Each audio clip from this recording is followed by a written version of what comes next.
Misteri radio jadul yang dibeli di pasar loak.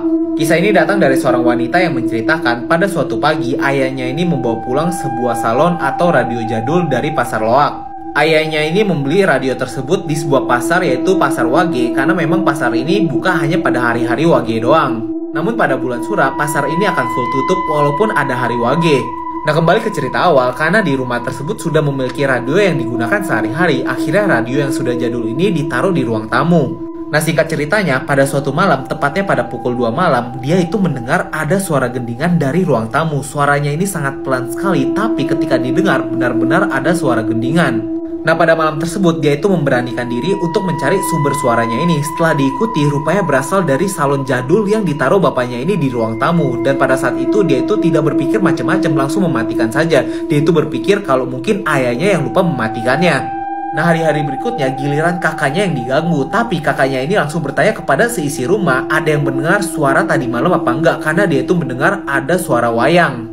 Nah, mendengar hal itu, ibunya langsung menatap dengan serius dan mengatakan, jangan-jangan salonnya ada yang punya loh. Tapi di situ ayahnya langsung berkata, paling aku yang lupa matiin. Nah, tapi beberapa malam kemudian lagi-lagi dia itu terbangun dan mendengar suara wayangan yang sangat kencang sekali dan mengagetkan dia. Dan menurut ibunya, kalau dalam pewayangan ini seperti acara gara-gara atau puncak perperangan.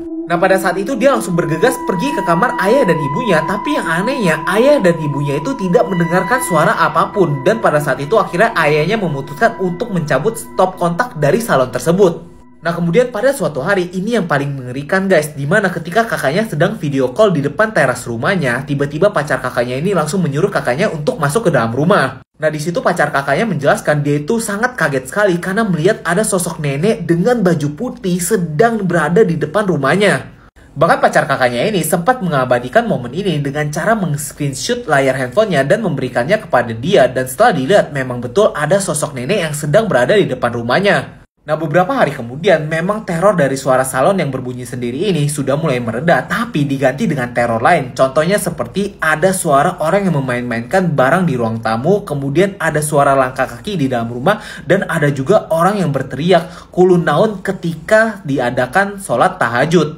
Bahkan bapaknya sendiri juga mengaku sempat diganggu ketika ingin memasukkan motor ke dalam rumah. Dia itu seperti diperhatikan dari orang di belakang pohon pisang yang ada suara gasak-gerusuknya. Nah, karena kesal dengan rentetan teror tersebut, dia ini bilang kepada ayahnya untuk membuang salon tersebut. Tapi di sini ayahnya malah menolak. Nah, karena tidak tahan lagi, dia itu memutuskan untuk membuka belakang salon tersebut dan memotong kabelnya. Anehnya pada saat itu, salon ini masih bisa berbunyi walaupun tidak jelas. Dan barulah beberapa saat kemudian, salon ini lapuk dan rusak dan dibuang oleh ayahnya.